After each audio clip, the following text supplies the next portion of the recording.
Ahí tampoco, porque...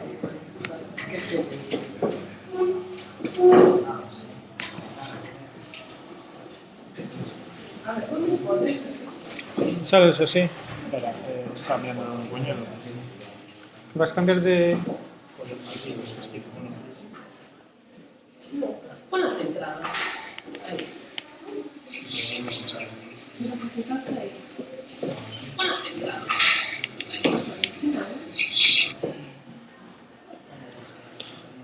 Hay 4 personas viendo esto. Ahora mismo sí.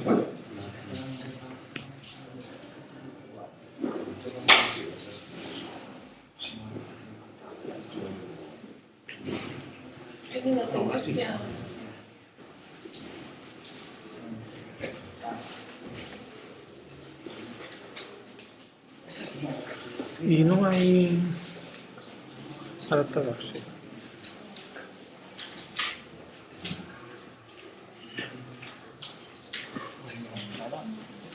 Más para atrás se puede.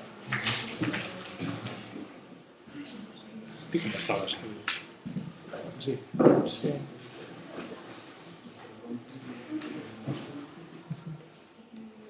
Se puede meter algo por detrás. No, para... Sí.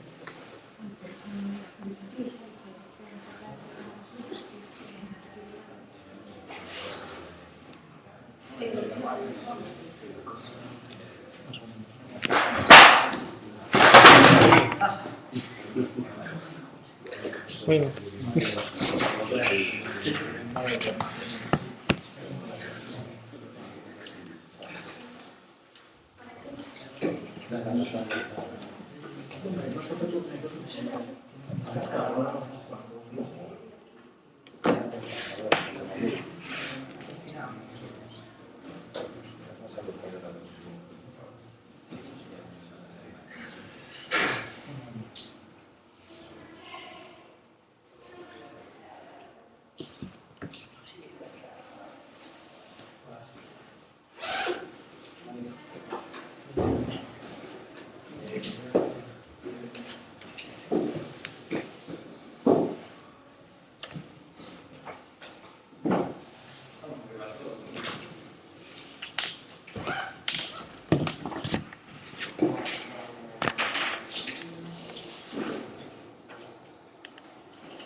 Tiene que ser así.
Será, eu vou poner agora.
Bueno,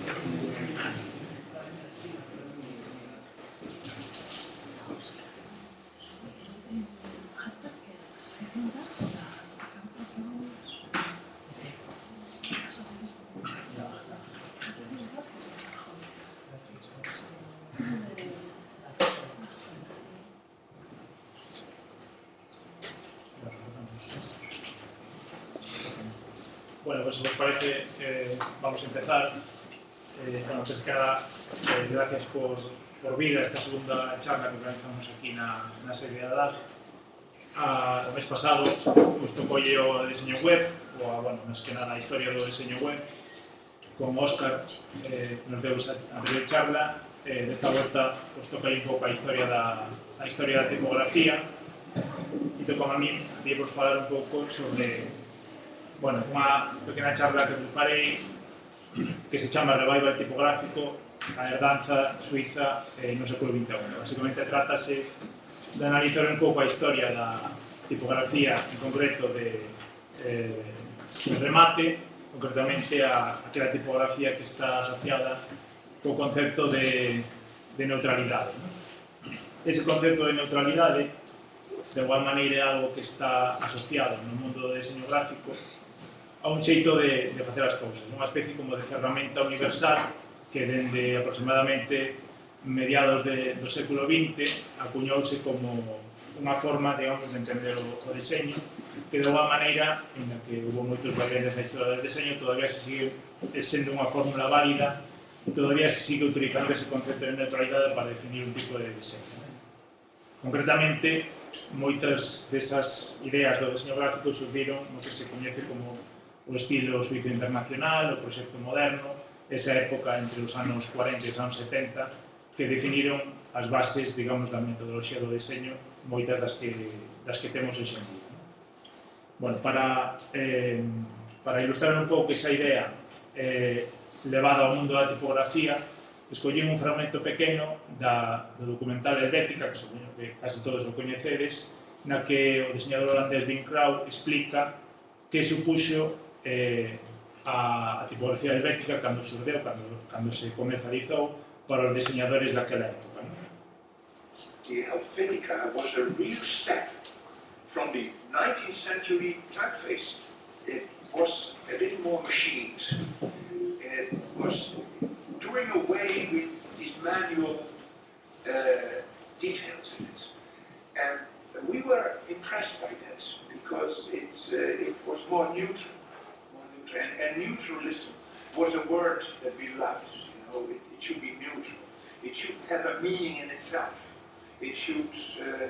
The meaning is in the content of the text, and not in the typeface. And that's why we loved Helvetica very much. Bueno, aquí o que di Wim Krauw é que nese contexto daquela época, nos anos, sobre todo na década dos anos 60, o mundo, digamos, estaba a cambiar. Foi unha época despois do fin da Segunda Guerra Mundial, e entón había unhas necesidades de comunicación moi específicas nas que ese diseño que se fuxo a Helvética pois supoñía algo novo. Bueno, esa tipografía que existía nesa época, o que se obteu nesa época, era o que se coñece como as liñais neogrotescas, tipografías en remate, o máis simple posibles, que habían surgido a finais do século XIX, pero que se foron desenvolvendo durante ese período moderno. Como dicía antes, podíamos localizar en Suiza, pero que realmente tuve moita influencia entre Europa, en Alemania, en Francia, incluso en España, Italia e demais, e que foi de alguma maneira unha forma de entender o diseño. Entón, bueno, moitos infinidade de proxectos desenvolvidos nesa época. Por exemplo, se nos vamos a un dos clásicos, a identidade corporativa de Lufthansa de Otto Eicher, foi un dos exemplos desa nova maneira de facer as cousas despois da Segunda Guerra Mundial. Hai que entender tamén que, bueno, nesa época, pues, Europa estaba totalmente destruída pola guerra, entón foi unha maneira de comenzar un novo mundo e aplicar esas ideas que xa habían surgido na Bauhaus ante unha situación xa máis práctica. Entón, todos esos proxectos que surgiron nesa época tiveron un caldo de cultivo moi importante para ser desenvolvido.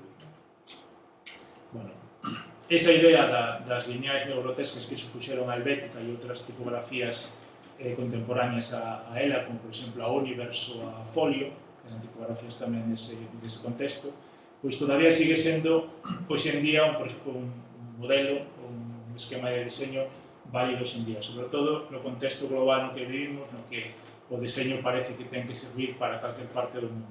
Entón, nese sentido, pois, moitos dos proxectos que se están creando hoxe en día siguen utilizando ese tipo de tipografías, esa idea de neutralidade na tipografía, que con todo tipo de variantes, ¿no? Como estes proxectos que vemos agora.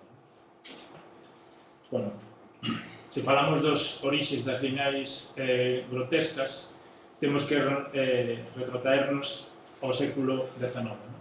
É dicir, no século XIX xurden, a finais do século XIX, xurden unha serie de tipografías no contexto das imprentas. Hai que ter en conta de que nesa época non se entendía o diseño como hoxe en día, é dicir, non existían diseñadores tipográficos como hoxe en día, senón que o diseño das tipografías estaba dentro do mundo gremial das imprentas. Entón, moitas delas non sabemos exactamente quen as diseñou, ou outras directamente eran diseños entre varias persoas que foron modificando nos contextos desas imprentas.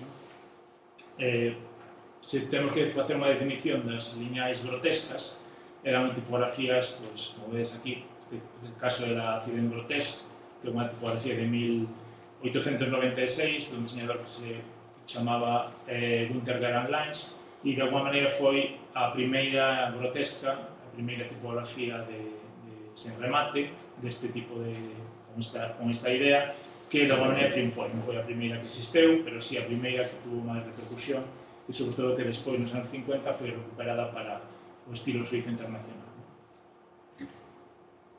Bueno, aquí todas as teorías que apuntan hacia como xurdeu esa tipografía grotesca apuntan a que é un proceso, digamos, continuo de simplificación das tipografías con remate, ou das tipografías romanas, sobre todo as tipografías romanas modernas. Entón, por exemplo, aquí, nunha comparación entre unha tipografía como a Walbaum e a Accident Grotesque, vemos que ten certas similitudes nas súas formas. Entón, todas as teorías que explican un pouco a evolución e o surgimento das liñais grotescas, pois apuntan hacia esa vía. O nome de Accident Grotesque literalmente significa grotesca para traballos de remendería. Remendería non ten unha traducción, digamos, ao castelán, pero sería algo así como traballos efímeros, non? É dicir, publicidade, a publicidade que voía existir naquela época, cartéis, material técnico, anuncios máis de menor envergadura, é dicir, aqueles traballos que habían surgido nas imprentas que non eran a impresión tradicional de libros, pero que necesitaban unha tipografía que impactara moito máis que as tradicionais. Entón, esa é un pouco unha explicación do xurdimento desas tipografías liñais grotescas. Bueno, Accident Grotesque, como decía antes, tampouco ni siquiera un diseño original, senón que xurde principalmente de dúas tipografías que xa existían anteriores. Unha é a Breite Grotesque, que vedes á esquerda, e outra é a Royal Grotesque, que xa existía no contexto das imprentas en Alemania. Entón, en función de eso, deses diseños, creouse esa tipografía Accident Grotesque. En xeral, toda a historia da tipografía é unha evolución de outras anteriores. Realmente, tipografías que significan ou que surdiran de cero, desde a nada, ou que aportasen algo moi novedoso, realmente hai moi poucas. A maioría é unha evolución da historia anterior. Esta é a tipografía Royal Grotesque, esta é unha versión digital que existe hoxe en día, pero como vedes é moi parecida a esa Accident Grotesque que vimos antes. Bueno, e esta é a última versión, a versión do 2003 da Accident Grotesque da compañía Bertolt, que é a que actualmente a comercializa hoxe en día na súa versión digital. Hoxe en día é unha tipografía que se sigue utilizando, ten máis de 100 anos. Por exemplo, no documental Ogetify, parte da súa identidade corporativa. Este é un estudio de Londres que se chama Will, e que utiliza a súa versión digital da Accident Grotesque. Bueno, nese contexto tamén, se estamos a finais do século XIX e principios os primeiros anos do século XX, esa idea de liñais grotescas foi evolucionando porque existía moita demanda dese tipo de tipografías. Hai que ter en conta que nese momento empeza a publicidade, non como entendemos hoxe en día, pero sí daquela existían os primeiros traballos de publicidade. Entón foi un tipo de diseño que demandou unhas novas tipografías. Entón, en esa línea, tanto en Europa como nos países anglosajóns, tamén en Estados Unidos, foron surgindo esas tipografías con esa idea de simplificación lineal e de acercarnos un pouco ao concepto que temos hoxe en día como neutralidade. Pues, por exemplo, tipografías como Inline Gothic, News Gothic, Franklin Gothic, Alternate Gothic e Bell Gothic, que eran todas norteamericanas. O de Gothic é porque en Estados Unidos Gothic significa o mesmo que aquí grotesca, o chaman desa maneira en Estados Unidos. En Alemania, tipografías como a Venus, a propia Acedin Grotesque, todas estas tipografías están entre a última década do século XIX e a primeira década do século XX. Entón, era unha demanda que existía nese momento. Bueno, despois dese inicios desa tipografía, inicios tímidos, porque en ese momento o que dominaba era a impresión de libros e a maioría das tipografías que existían eran tipografías romanas ou outro tipo de tipografías. Nese impasse histórico chegou o que se coñece como a vanguardia histórica, e no ámbito do deseño chegou a escola da Bauhaus. No deseño non solamente era Bauhaus, pero sí que é un hito moi importante. Entón, aquí, a historia de tipografía produce unha ruptura con toda a historia anterior.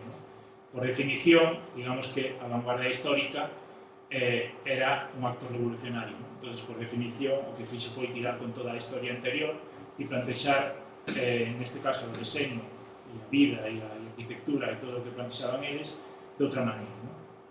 Anteriormente, o que se trataba era de imitar a escritura manual, como pasou en toda a historia da tipografía, pois a vanguardia histórica o que propón é romper con todo iso e facer as cousas de outra maneira.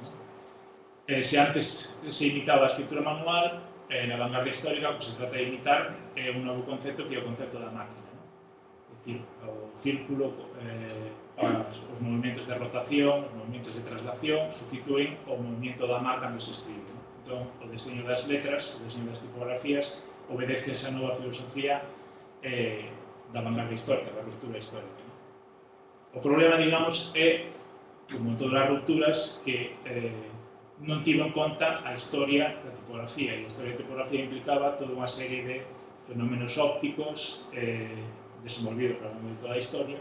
Entón, eran unhas tipografías cunha gran forza estética, con un gran valor rupturista, pero que eran tipografías que non existían, non eran adecuadas para o que se podían considerar textos ou edición de libros ou cousas máis detalladas. Entón, considerase unha tipografía rupturista, pero non unha tipografía válida, digamos, para que continúe esa historia do diseño.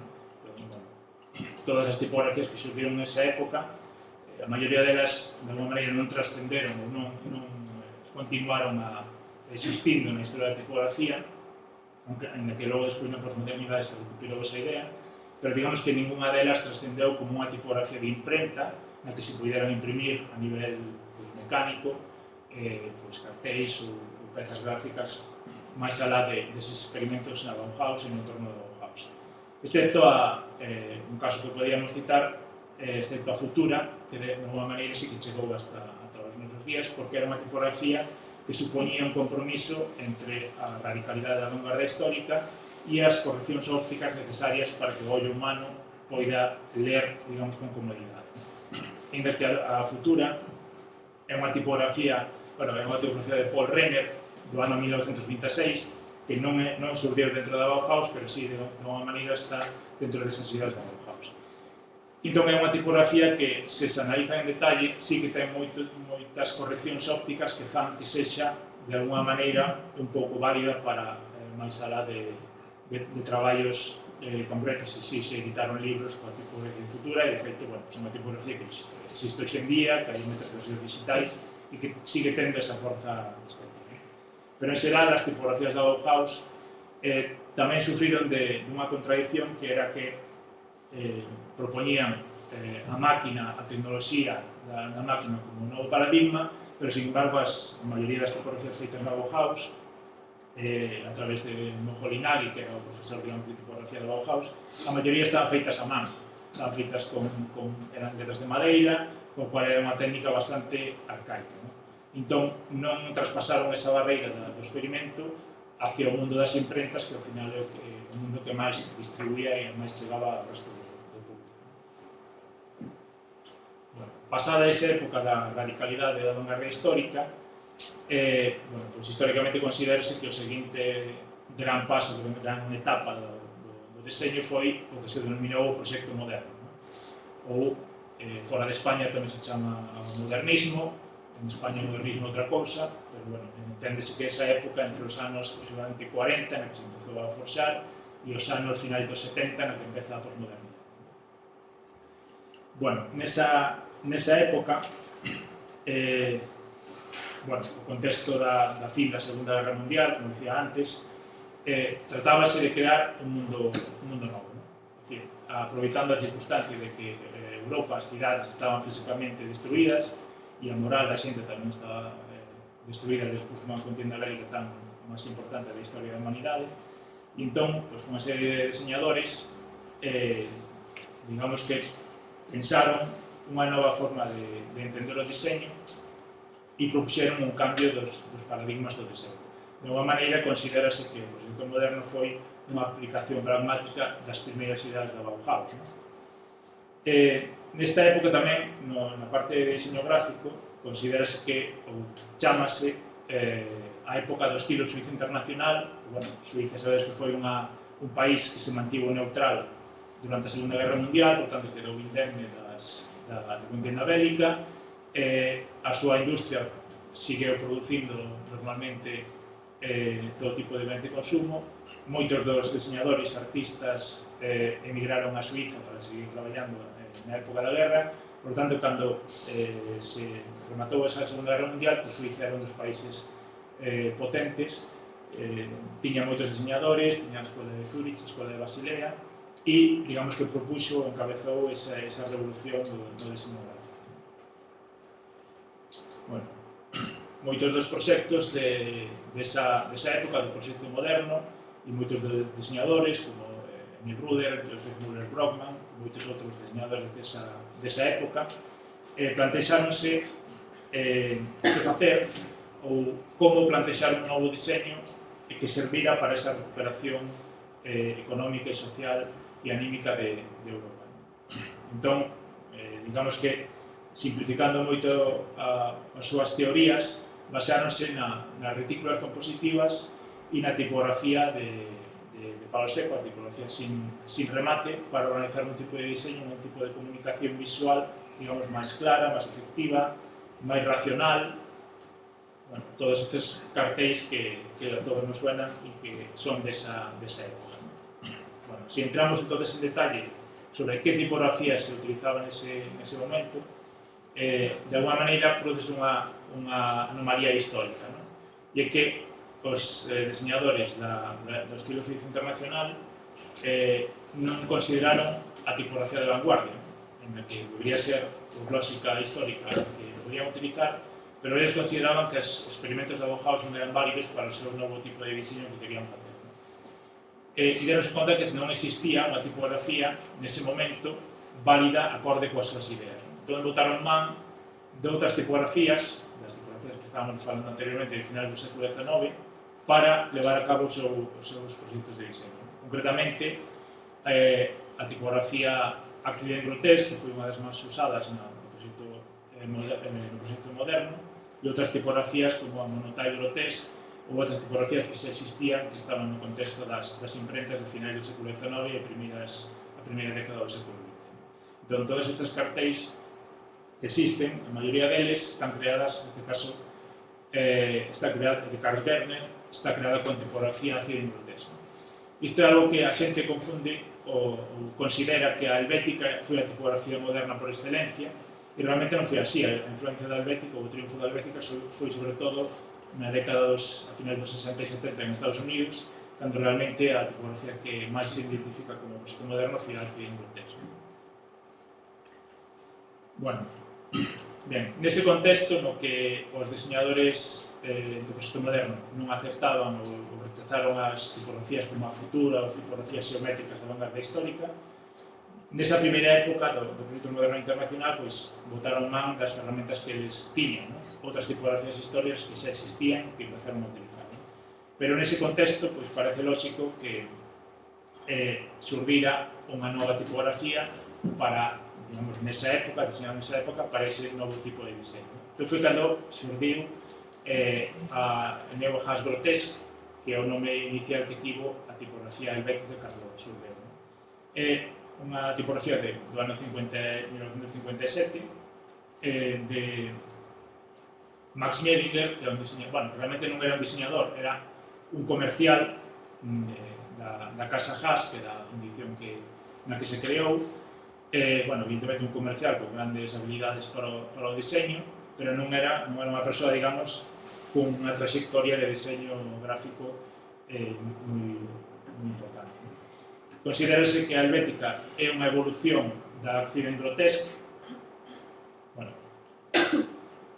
é unha tipografía, digamos, que non é nova, senón que é unha mellora, de alguma maneira, das cualidades desas tipografías do século XIX, e, en xeral, todas as tipografías surgidas nese contexto consideranse que teñen esas cualidades. É dicir, é unha mellora, unha racionalización, unha mellora da lexibilidade das tipografías que empezaron a usar o proxecto moderno internacional, o estilo internacional, pero xa na década dos 60. Entón, nese contexto, a Neo Has Grotesque, a Universe de Adrian Frutiger, do ano 50-56, tamén era outra das tipografías que incidían nese aspecto, e a Folio, que é outra das tipografías tamén nese contexto. Esta é a versión digital que existe hoxe en día. Bueno, os decía, a Neo Has Grotesque era unha tipografía que xurdira como unha nova necesidade de comunicación. Entón, visto o éxito que tuvo a Accident Grotesque, decidiron na casa da fundición Haas facer unha versión, unha tipografía neogrotesca que tivese todas as características que estaban buscando. Bien, esas novas tipografías inauguraron o que se coñece como as tipografías neogrotescas. As del final do século XIX eran grotescas e as neogrotescas, digamos que é unha evolución, como o nome indica. Estes son algunos cartéis publicitarios das primeiras versións da Neo Has Grotesque. Aquí ainda non se chamaba ainda helvética. Aquí vedes, por exemplo, unha comparación entre a Accident Grotesque e a helvética. A Accident Grotesque é a de cor rosa e a helvética é a de cor azul. Bueno, son bastante parecidas en que se poden diferenciar. Bueno, no ano 60, Linotype compra os dereitos da Neo Has Grotesque e nunha operación de marketing creou o que cambiou o nome e empezou a chamar helvética.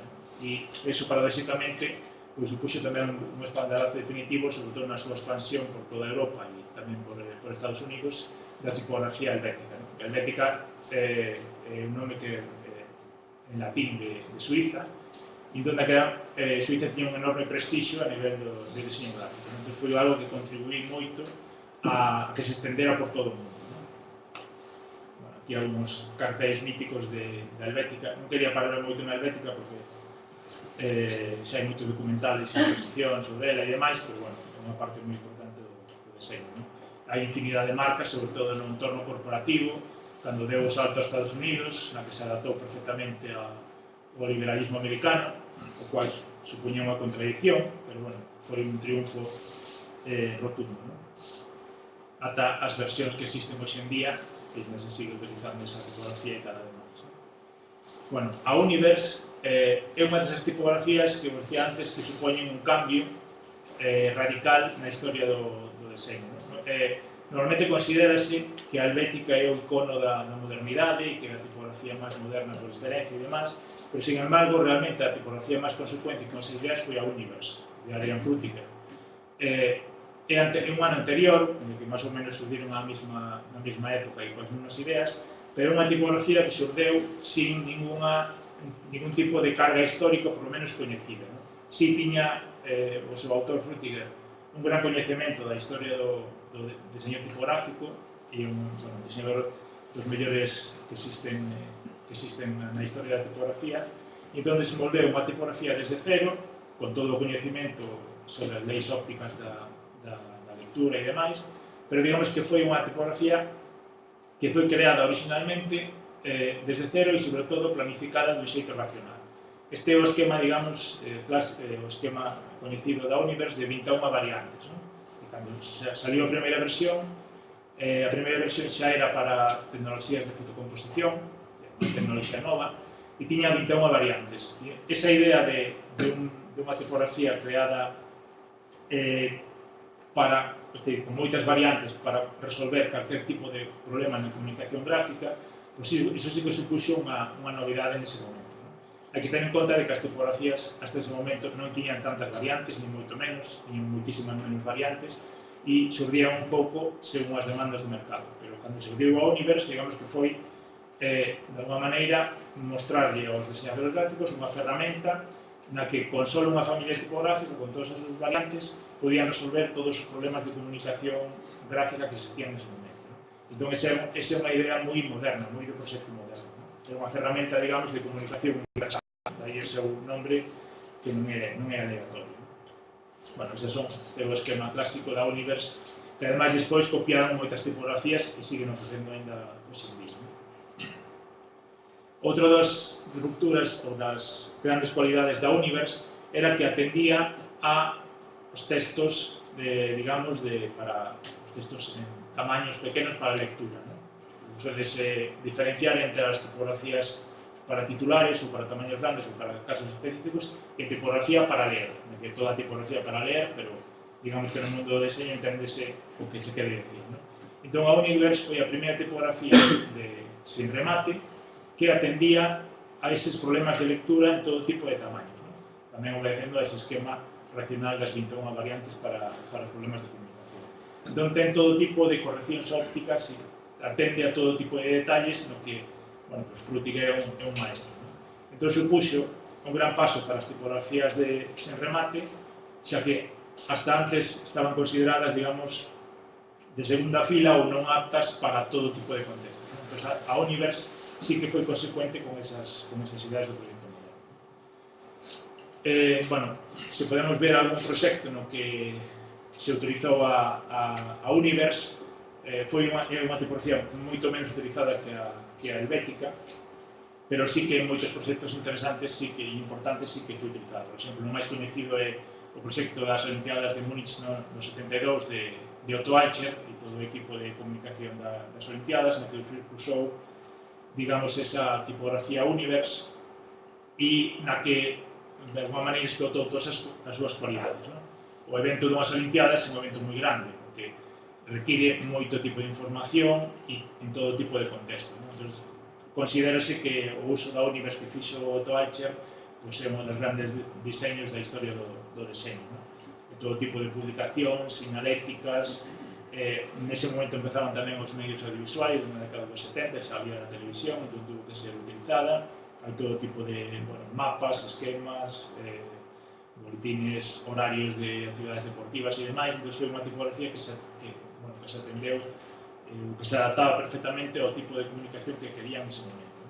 Ainda así, Otto Aicher solamente utilizou algunhas variantes da tipografía Univers, non as utilizou todas, un dos proxectos máis destacados.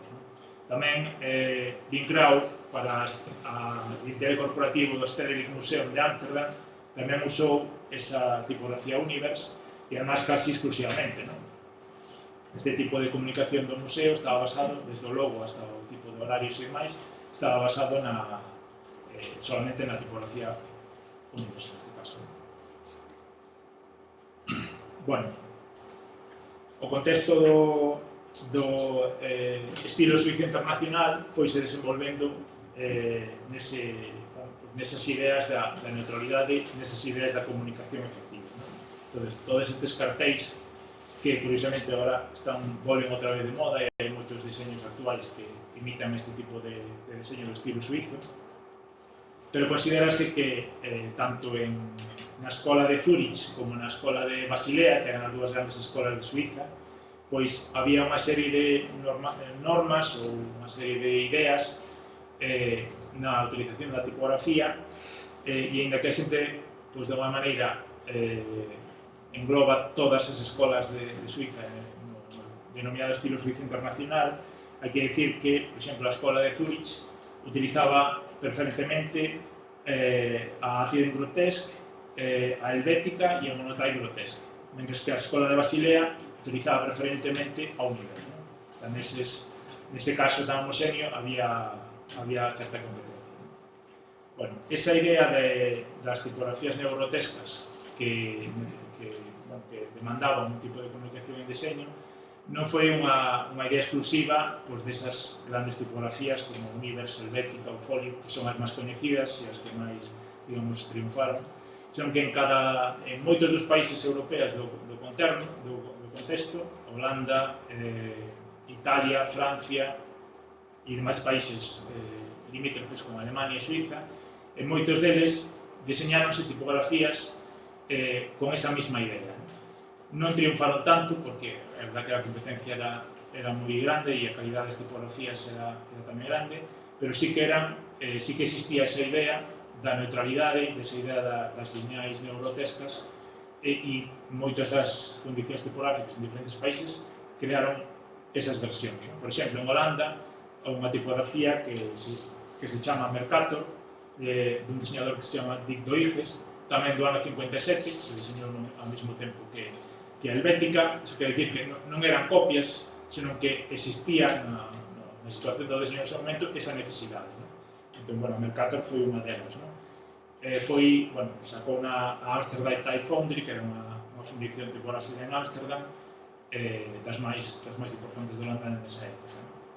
Entón, bueno, é unha tipografía tamén que sigue esa línea de lineais neogrotescas o máis simple posibles, e na que dentro das formas que podían ter sempre había certas características que diferenciaban unha tipografía de outra. De feito, a Mercator foi a tipografía que substitueu a outra tipografía que esta, a Nobel, que era unha tipografía do 99, que era unha variante da futura, unha variante da tipografía xeométrica. Ao substituir esa tipografía, iso que nos indica que había unha nova sensibilidade no diseño gráfico. Esta, por exemplo, son versións digitais que existen hoxe en día, aínda que non se comercializa como tal, son versións que fixa a xente pola súa conta. Na Alemania oriental, é dicir, na antigua RDA, que xa non existe, a Alemania, ese pequeno país que existeu durante unhas décadas, a Alemania comunista, RDA, tamén tiña unha propia versión, digamos, desa tipografía lineal neogrotesca, que era a máxima grotesca do ano 62 ou 79, que se diseñou por un diseñador que se chamaba Gerd Wunderlich. E a fundición que creou esa tipografía chamábase Beck Tipo Art. Era unha fundición que estaba nacionalizada, como todas as empresas dos países comunistas, ou casi todas, e que se dedicaba exclusivamente a producir tipos de letra e a controlar todo o que se imprimía na República Democrática Alemana. Entón, moitas veces, o que facían directamente era pedirlles copias ou pedirlles unha idea de unha tipografía que xa existía en Occidente e que querían ter a súa propia tipografía. Unha vez despois da caída do muro de Berlín, pois estivo moi de moda o que se chamaba nostalgia, que era a nostalgia dos países do oeste. Igual que, por exemplo, na RDA tiñan a Vitacola en vez da Coca-Cola, é dicir, tiñan todo casi como duplicado, tiñan todo o que tiña Occidente, pero máis comunista e máis democrático. Pois con esta tipografía tamén, a máxima grotesca é unha petición exclusiva para ter unha versión da Helvética ou da Univers, pero da República Democrática Alemana. Esta é unha das primeiras follas que se imprimiron. Esta é a versión digital que existe hoxe en día. Esta é un letraset, que non se chama letraset, senón que se chamaba tipo fix, que era o letraset da RDA, que tiña todo duplicado, e era unha nova tecnoloxía que sortía con esa tipografía. E estes son usos desa tipografía nesa época.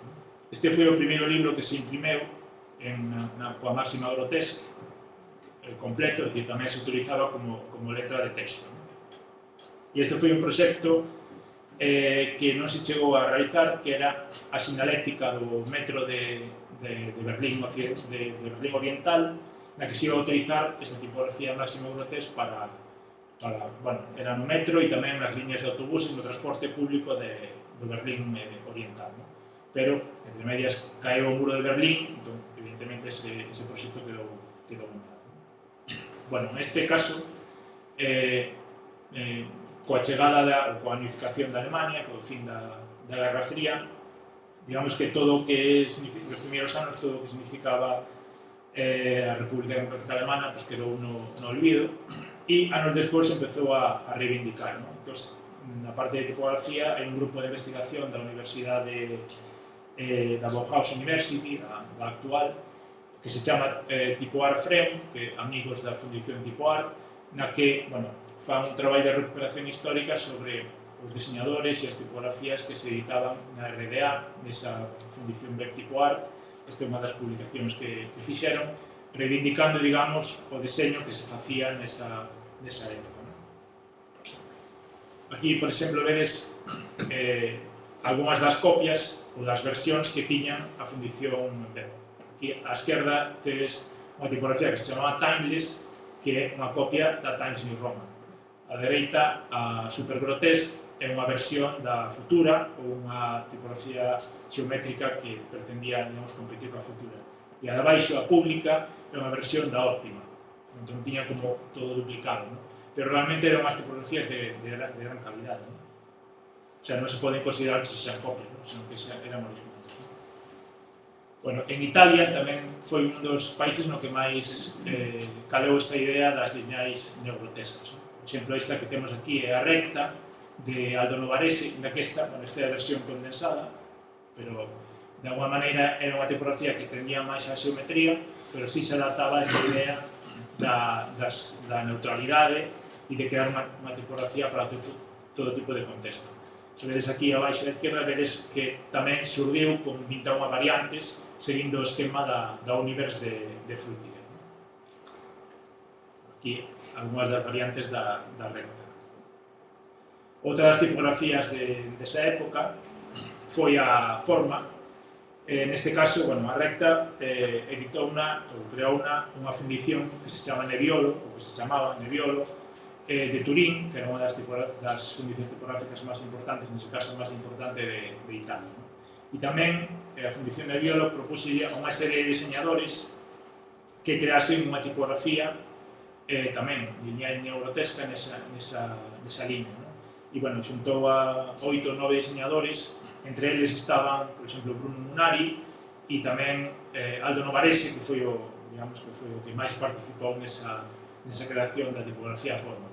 Quer dicir que acabaron todos enfadados entre sí porque eran demasiado sesudos e nunca se poñían de acordo.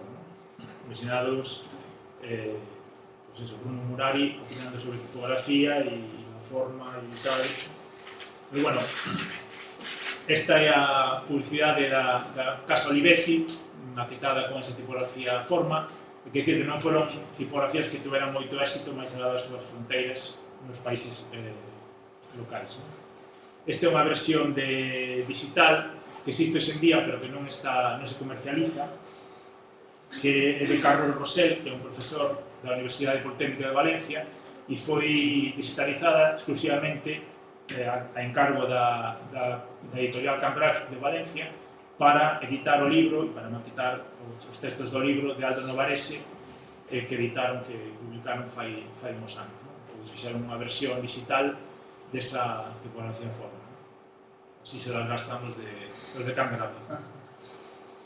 Outra tipografía tamén de Italia, este é un pouco posterior, nos anos 66 ou 69, é a tipografía Línea dun diseñador que se chama Umberto Fenocchio. É unha tipografía tamén que sigue esa línea, a medio camiño entre a Helvética e a Univers,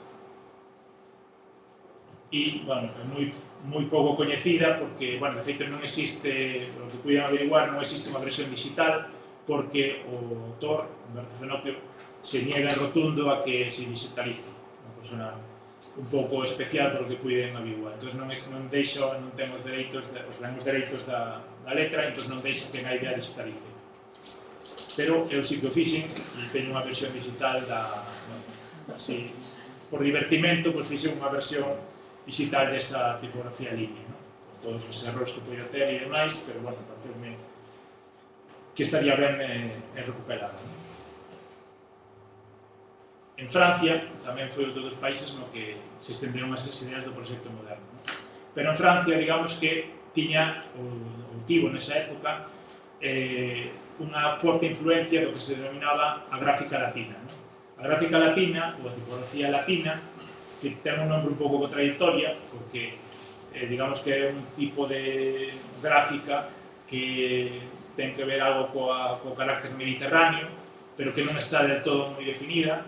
Era unha serie de diseñadores que reivindicaban o Mediterráneo das formas. E no caso da tipografía, por exemplo, Trochut, o abuelo de Gales Trochut, era un dos representantes da gráfica latina, e de alguma maneira propoñían loitar precisamente contra a homoxeneidade do proxecto moderno, todo o que significaba esas tipografías Univers, Helvética e demais.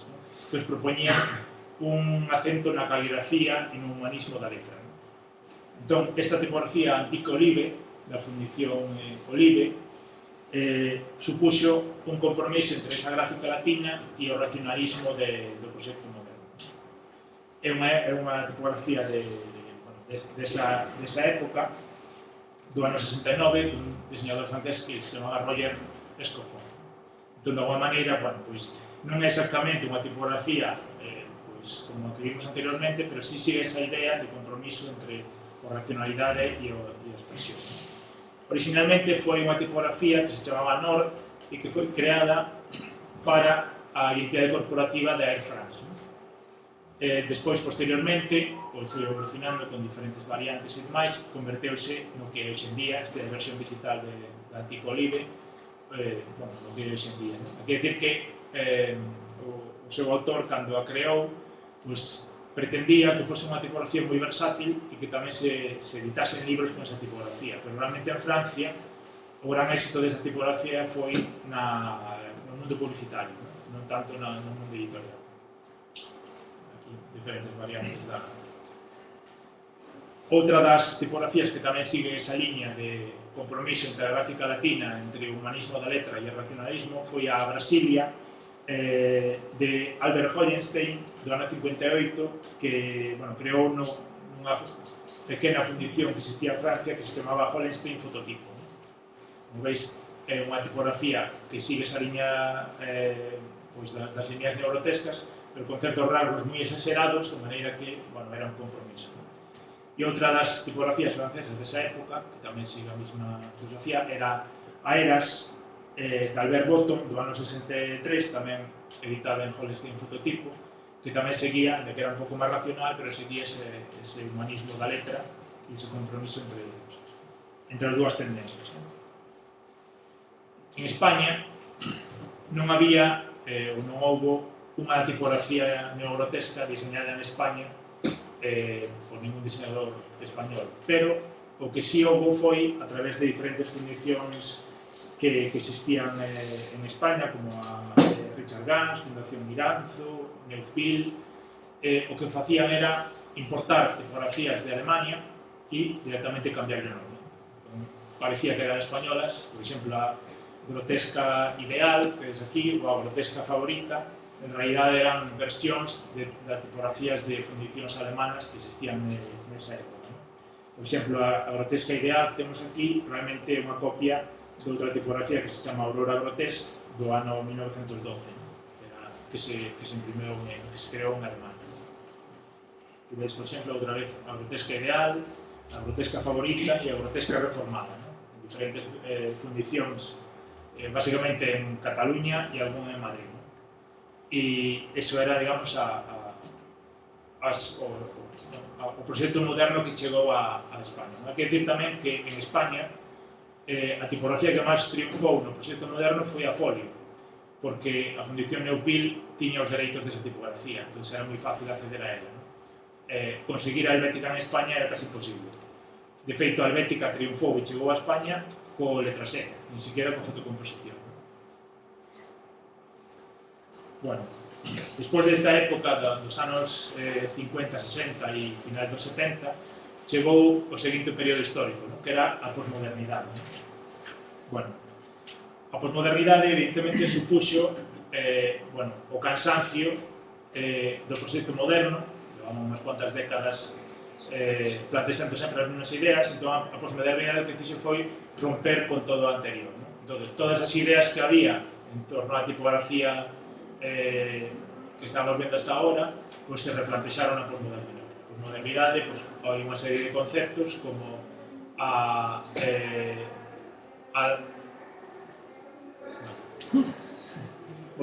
atención ao local, o que se denominou a gráfica vernacular, é dicir, a gráfica amateur que existía na calle, a recuperación do que se denominou nese momento como o deseño, o auténtico deseño, en contraposición á rigidez do proxecto moderno. Entón, evidentemente, no mundo da tipografía empezou a plantexarse outro tipo de experimentación, outro tipo de plantexamentos. Toda a historia da tipografía, digamos, quedou borrada ou utilizouse a historia simplemente como un recurso máis e poder experimentar. A parte deso tamén chegou outra revolución en paralelo que foi a revolución digital. Entón, a partir de aí, iso supuxo no campo da tipografía que non facía falta ser un especialista en tipografía, non facía falta saber leis ópticas, non facía falta saber que partes tiña unha tipografía, senón que a informática converteuse nunha ferramenta, digamos, personal. Xa existía anteriormente a tecnoloxía digital para as tipografías, pero na posmodernidade, nos anos 80, o primeiro ordenador Apple, significou que calquer diseñador podía ter unha ferramenta na súa casa, empezou a existir os software de creación digital, entón todos os diseñadores podían ser diseñadores tipográficos. Iso evidentemente supuxo que unha cantidad enorme de tipografías, todas moi malas desde o punto de vista da ortodoxia da tipografía, pero moi expresivas e, bueno, tiñas unha ferramenta na que se podían experimentar cousas e era unha novedade. Se se podía facer, había que facelo. Entón, iso supuxo unha creación, uns parámetros novos para a tipografía. Por exemplo, un dos parámetros novos era utilizar un desenfocado, cosa que antes non se podía facer coa fotocomposición ni con a tipografía de plomo. Se crearon todo tipo de tipografías, evidentemente, con outros parámetros. Neville Brody, por exemplo, creou a tipografía Blur, que o Blur significa desenfoque, e ele propuxo que, a parte das regular, bold, light, itálicas, unha nova categoría era as tipografías desenfocadas. Ou, por exemplo, regresou a época da vanguardia histórica, a xeometría, pero evidentemente con outros parámetros. Colleu a historia como unha parte máis, como unha época na que saquear, coller o que lle interesa e facer outro tipo de plantexamento. Entón, moitas das súas tipografías son tipografías xeométricas, pero que nada teñen que ver coas ideas de vanguardia histórica, senón propoñendo outro tipo de experimentación. Que pasou entón coas tipografías neogrotescas? Pois realmente o que, como ocorre sempre cada vez que hai unha nova tecnoloxía, pois o que fixeron as fundicións tipográficas e os diseñadores foi mellorar o que existía ese momento. Entón hai unha serie de tipografías ou ben que se crearon novas ou ben que se melloraron con respecto ao que existía anteriormente. Un dos casos máis curiosos foi o desta tipografía, a Haas única, da casa Haas. Considérase que é unha mellora da tipografía helvética, que xa hai que ter valor para intentar mellorar a helvética, pero o intentaron os seus creadores. É un equipo de traballo de 3 diseñadores que se chamaban Team 77 e que a casa Haas encargoulles unha mellora da tipografía helvética, unha mellora ou un rediseño desa tipografía. Hai que ter en conta de que a casa Haas foi a creadora original da helvética, despois Linotype comprou os seus dereitos e, de alguma maneira, escapouse das mans. Entón, o que pretendían era volver a esa época dorada das liñas neogrotescas a través de unha nova tipografía. Esta de aquí á dereita é é unha versión digital que existe hoxe en día. Hai un documento que se chama From Helvética to Jasúnica, da Helvética a Jasúnica, na que explica cal foi o seguimento ou o análisis que fixeron das tipografías neogrotescas para intentar mellorarlo. Inda que se considera unha mellora da Helvética, realmente tamén analizaron máis tipografías, concretamente, está por aquí, a parte da Helvética, da primeira original Helvética, tamén a Ciden Grotesque, a Universe e a Helvética de Linotype. Entón, de alguma maneira, colleron as mellores tipografías que eles consideraban e as melloraron. E aquí, neste documento, explican con todo o luxo de detalles que correccións fixeron para que tivese mellor lexibilidade e demais. E, unha tipografía que ten bastante calidade, pero que a xente suele confundir con toda a lógica coa tipografía helvética. Estas son as variantes que tiñan nese momento. É unha tipografía que non existe hoxe en día, que non está á venta como tipografía digital por un problema de uns suicios que teñen entre a casa Linotype e a casa URW, porque no seu momento fixeronse versións digitais un pouco descontroladas, entón Linotype reclama os seus dereitos, entón está paralizada, digamos, a súa venta hoxe en día. Pero existen ainda unha versión dos anos 90 que sí que se comercializaba e moitos dos proxectos hoxe en día a xente sigue utilizando. Por exemplo, este proxecto do Centro de Cultura Contemporánea de Barcelona, proxecto Gandules, que é un ciclo de cine, do estudio Hey Studio de Barcelona, utiliza esa tipografía jasúnica. Este é do ano 2009, este é do 2010 e do 2011, que tamén xa saiu o ciclo, agora tamén siguen utilizando como base esa tipografía jasúnica. Se non te fixes moito, evidentemente parece unha helvética, pero realmente sí que ten, sí que é unha tipografía diferente. Outro dos estudios de diseño tamén importantes que utilizaron a jasúnica foi Octavo, que é un grupo de diseño de Londres, que non existe, pero que editaba este boletín tipográfico, esta revista de tipografía, que se chamaba Octavo, The Journal of Typography, que utilizaba moito esa tipografía jasúnica. Tamén como anécdota, hai un diseñador que se chama Kusupo, que é o nombre, digamos, do estudio de diseño, que está facendo unha versión digital da única. Aparte desa tipografía jasúnica, que é un intento de mellora das tipografías neogrotescas, outras tipografías existentes, como por exemplo a helvética, tamén sufriu un proceso de mellora e actualización. Neste caso, no ano 83, Linotype creou o que se chama a Helvética Neo, unha nova helvética con moitas máis variantes. Entón, basicamente o que fixo foi unificar as versións, a todas as versións que había da helvética. Hasta o ano, desde que xordeu a helvética no 57, hasta que obtivo esta actualización, había todo tipo de versións da helvética. Incluso había tipografías que non eran helvética e que se comercializaban como tal.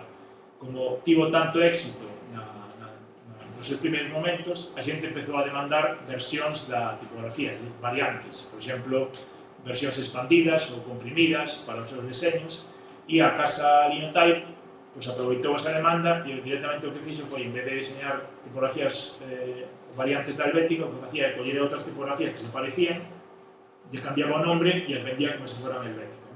Entón, nese momento encontrábanse con moitas versións e moitas variantes que non tiñan o diseño da helvética original. Incluso había diseñadores por aí que facían versións da helvética que se encargaban. Por exemplo, Matthew Carter fixo unha versión da helvética, creo que era unha versión regular que andaba por aí. Entón, eran unhas variantes moi inconsistentes. Entón, a helvética Neo que foi un rediseño máis racional de todos os pesos e unha ampliación dos pesos da helvética. Entón, foi, de alguma maneira, nesa época postmoderna, mellorar a calidade do produto que estaba vendendo Linotype. E aí, hoxe en día, a versión que máis se utiliza nos deseños contemporáneos é esa versión da helvética Neo. A Universe tamén lle pasou algo parecido. No 96 bueno, a anterior, a Helvética Neue foi do ano 83, no contexto da posmodernidade. No 96, o propio Adrian Frutiger e outro diseñador que era Richard Hans tamén plantexaron un rediseño da Universe. Tamén lle había pasado o mesmo, había moitas versións da Universe, había versións para fotocomposición, versións en metal, versións digitais, e o que plantexaron foi un rediseño da súa, bueno, da Universe, e pasaron das 21 variantes orixinais a 63 variantes da Universe. Se tiñan poucas, pois agora moitas máis. Entón fixeron moitas variantes da propia tipografía. Tamén fixeron un rediseño e unha mellora, digamos, desa tipografía. E, bueno, os usos actuais desa tipografía, como, por exemplo, a identidade corporativa do Stedelijk Museum, da serie da Central Station, neste caso do estudio experimental Jet Set, utiliza esa tipografía, os londinenses Bibliotech Design para a exposición Cool War Modern tamén utilizaron esa tipografía, por poñer algúns exemplos. Bueno, se nos situamos entón agora no ano 2000, que ocorreu ou que sigue ocorrindo con estas tipografías? Bueno, enténdese que desde o ano 2000 hai unha especie como de revival, de búsqueda outra vez desa mesma idea de neutralidade.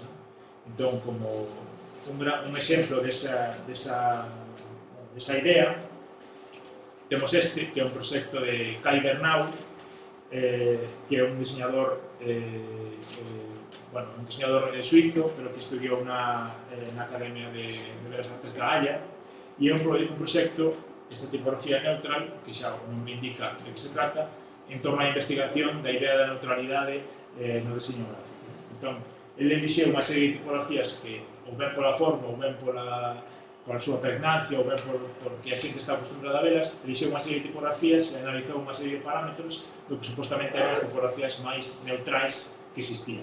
Por exemplo, a Cyril Rutes, Neo Helvética, Universe, Monotype, Franklin Gothic, Frutiger, Freddy Gothic, Documenta Sans, Tesis e Syntax. Había un pouco de todo, tamén había tipografías humanistas, pero eu consideraba que esas eran as tipografías máis neutrais. Entón, en base a todos esos parámetros, creou esta tipografía, que certamente é tan neutral que non ten casi nin alma. Unha tipografía moi neutral, na verdade. Estes son exemplos desa tipografía.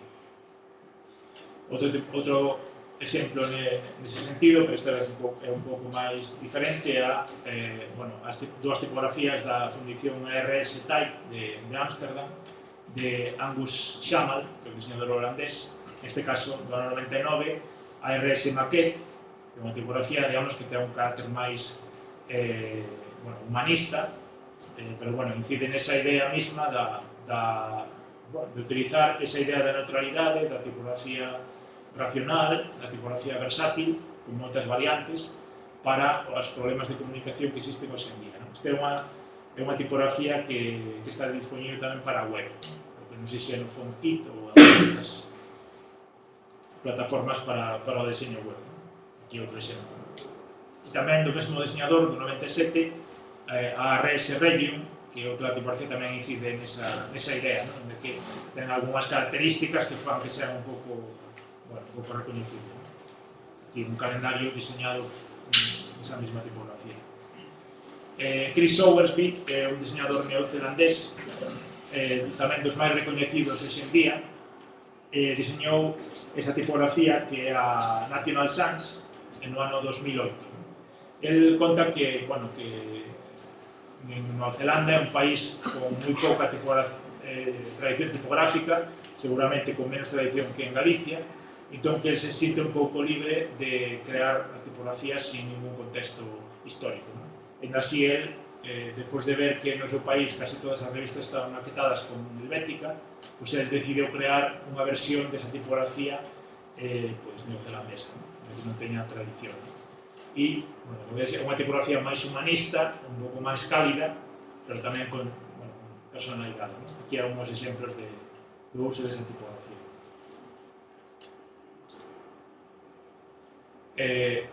Galaxy Polaris é outra tipografía de un diseñador canadiense que se chama Chester Jenkins, que tamén incide nesa mesma idea, crear unha tipografía neogrotesca, versátil.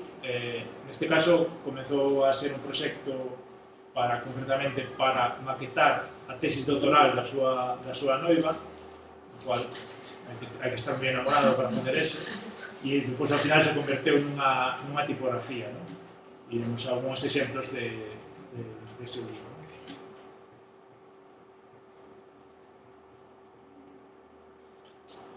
Outra tipografía, Tigrotesc, do ano 2010, de Fabio Ag e Bruno Mag, de unha fundición londinense que se chama Dalton Mag, que é unha das máis destacadas hoxe en día.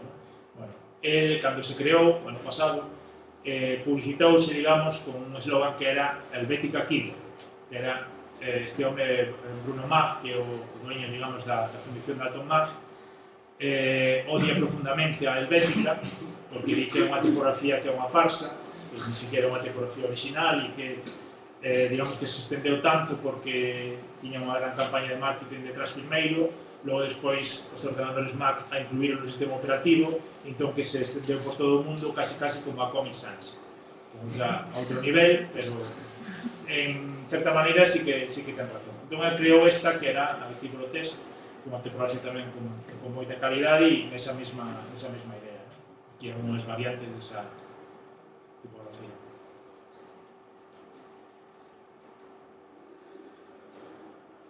Bueno, hai que ser moi friki da tipografía para diferenciar isto dunha helvética, ¿no? Pero aquí o somos. Sí, la se diferencia bastante. Sí. No, se te fixas e analizas en detalle, pois non ten nada que ver, ¿no? Pues comparas. Ainda que, evidentemente, se parecen, porque a idea que hai detrás é a mesma, ¿no? A simplificación máxima da forma con esa forma humanista que teñen as neogrotescas. Bueno, esta outra, a réplica do estudio suizo NORM, son Manuel Krebs e Dimitri Bruni. Estes son os que saen na película helvética, ali en Zurich, contando a súa historia do deseño. Eu considero que esta é unha das tipografías que tamén rompen ou son importantes na historia do deseño. Neste momento só o digo eu, pero bueno, a ver se é verdade, porque de alguma maneira aportan algo con respecto a todo o que se fixo anteriormente. Entón é unha tipografía tamén lineal neogrotesca, pero que ten unha metodoloxía de deseño moi particular. É unha tipografía que non ten unha carga histórica, pero que está creada directamente 100% con ferramentas digitais, concretamente co FONTLAB. Os creadores o que explican é que o que fan é reducir a grella básica do FONTLAB de 700 puntos que ten originalmente a 70. Entón, en esa grella de 70 puntos, eles colocan todos os puntos, todas as curvas de Bézier para crear esa tipografía. O cual parece increíble que se poida crear así, pero realmente cando ves a filosofía do deseño e a forma que ten, pues realmente funciona bastante ben.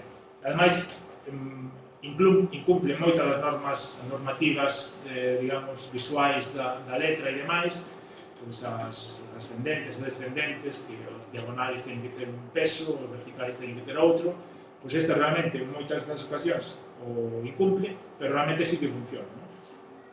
Bueno, aquí vedes, por exemplo, esta é unha foto de unha conferencia que les deron, e aquí vedes a ruta histórica das tipografías neogrotescas, ¿no?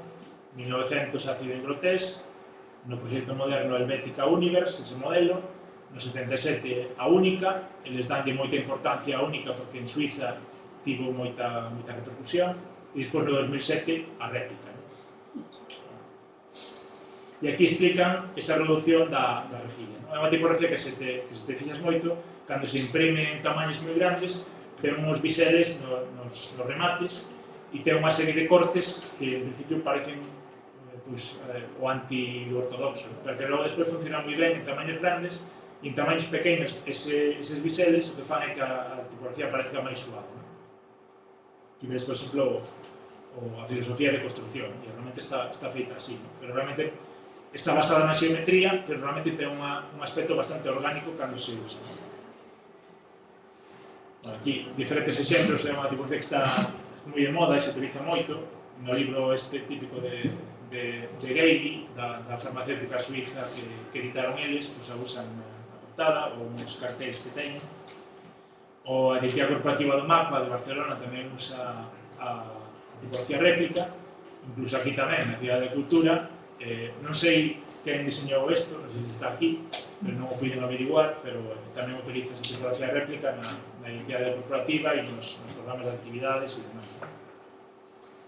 Outra tipografía tamén nesa liña é a Runda, 2006, dunha fundición que se chama PS Type, dun diseñador que se chama Marc Caneso.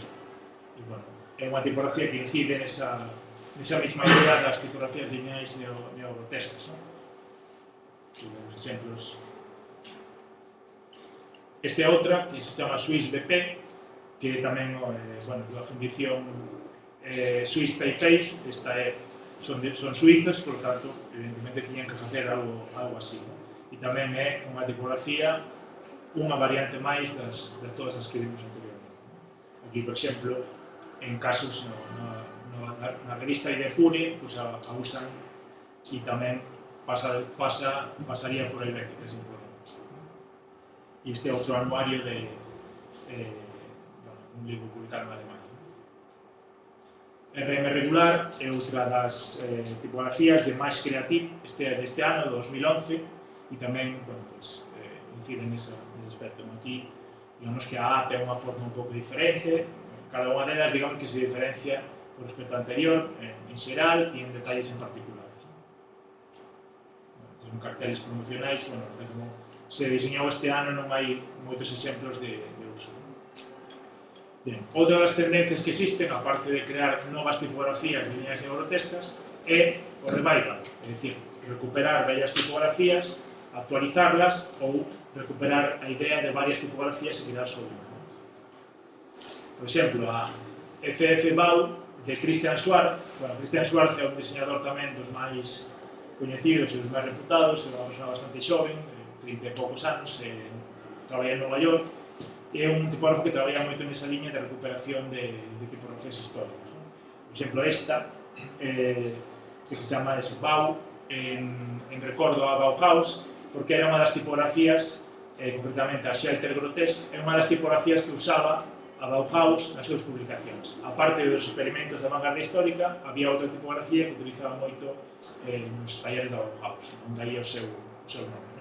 Bueno, unha tipografía, unha versión, unha tipografía do ano 1880, que ele recupera hoxe en día con moitos pesos. Aquí, por exemplo, na mítica portada esta da revista Bauhaus, esa era a tipografía Shelter Grotesque do século XIX, e por eso a recuperan aquí, como esta outra revista da Bauhaus.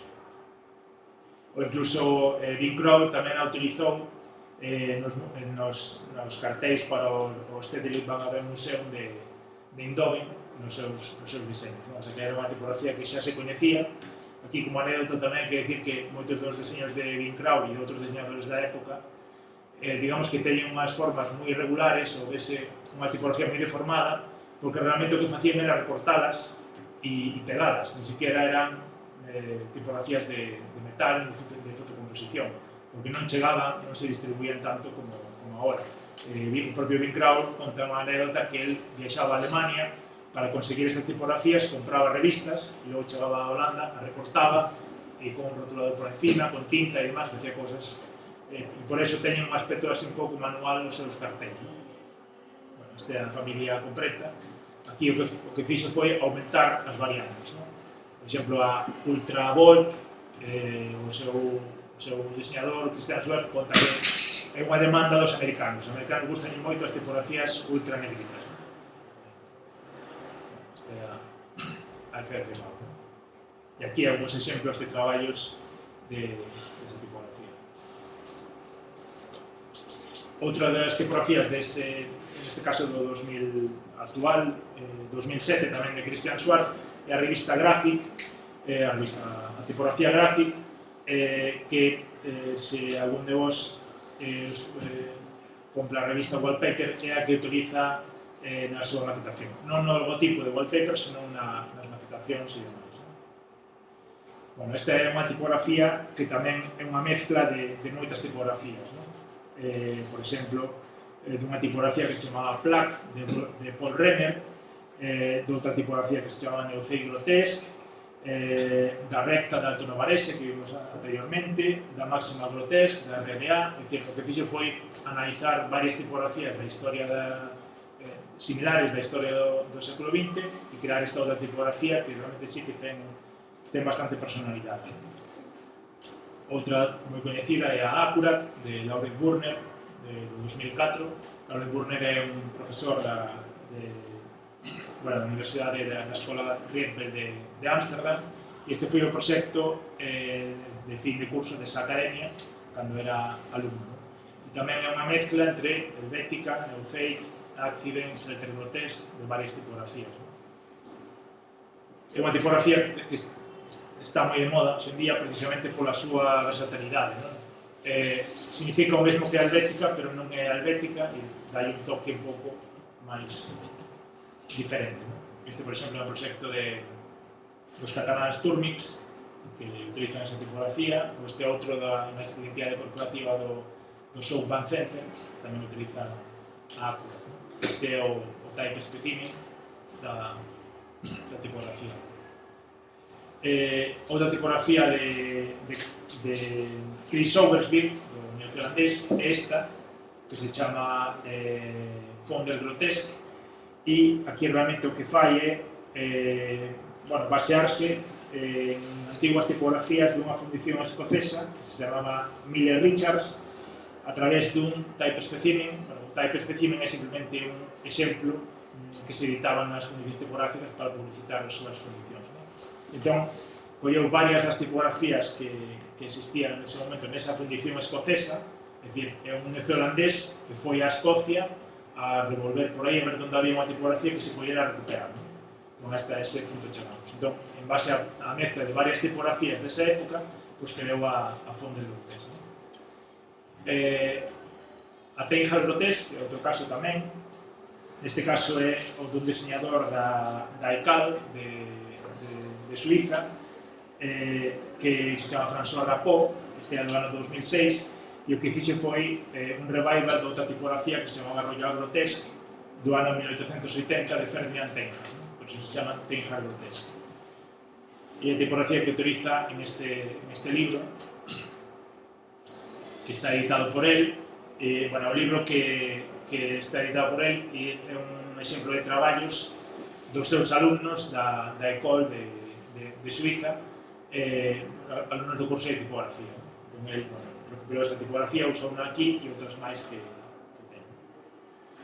Outro exemplo é, por exemplo, a identidade que utiliza o Design Museum de Londres. Utiliza unha tipografía que se chama FF School Butch, que é unha versión dunha Accident Grotesque dos anos 50.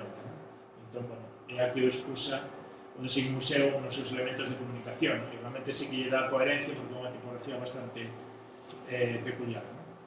Todos os cartéis do Design Museum, a señaléctica, toda a imaxe gráfica do Design Museum usa esa tipografía. Esta tipografía que se chama EFRA, que é tamén da fundición Dalton Mag, a puxen porque é o revival máis antigo que existe. É o revival da primeira tipografía de palo seco que existeu, que é do ano 32, e a que solamente tiña caracteres de caixa alta, con mayúsculas, pero aquí o que fan é un revival, aquí xa interpretando moito a letra, tamén incluindo letras de caixa baixa. New Braille Alphabet é un revival dunha tipografía que existía en Inglaterra, de Margaret Calvert, que era a tipografía que se utilizaba na sinalética das carreteras de Londres, logo depois usouse na compañía de trenes, na sinalética dos hospitais de Gran Bretaña, e digamos que o que fixeron o seu autor, que é Henry Kubel, en colaboración tamén con Margaret Calvert, o que fixe foi unha versión, digamos, moi ampliada de toda esa tipografía, e tamén é curioso porque é unha tipografía que tamén funciona moi ben en textos pequenos, e o camiño que recorre desde unha senalética moi grande, con tamaños moi grandes, hacia o detalle máis pequeno, como podes ver todas as variantes que ten. E vemos, por exemplo, a original, a Braille Alphabet, como era, isto en vermello está marcado a New Red Alphabet, a sinalética que existía, é unha tipografía moi parecida á Cien Grotesque, por exemplo, no aeroporto de Glasgow.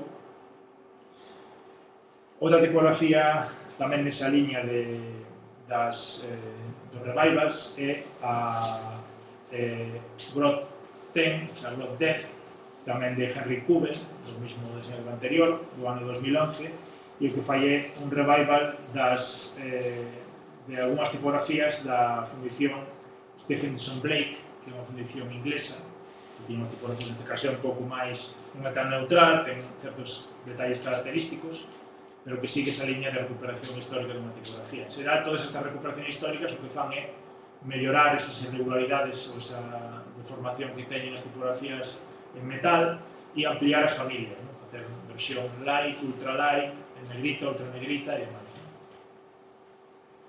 Bueno, este xa é Riza del Rizo e é unha tipografía de Christian Schwarz que é a New Ehas Grotesque, é dicir, é a versión digital da Ehas Grotesque, é dicir, da primeira versión da helvética que xurdiu. Aquí, realmente, o que a filosofía desta tipografía é que na transición entre as diferentes tecnoloxías que foron sufrindo a helvética, desde a tipografía de metal, fotocomposición, digital e demais, e todas as versións que foron sufrindo, digamos que se perdeu ese espírito original do primeiro diseño original da helvética. Entón, esta é un rediseño seguindo ese espírito. É un encargo da Bloomberg Business Week, unha revista de Bloomberg, para, bueno, un encargo. O que querían era darlle unha nova imaxe da revista e encargar unha nova tipografía e sobre isto. E desses exemplos, evidentemente este sí que se parece, hai que ir moi fino para diferenciarlo da helvética.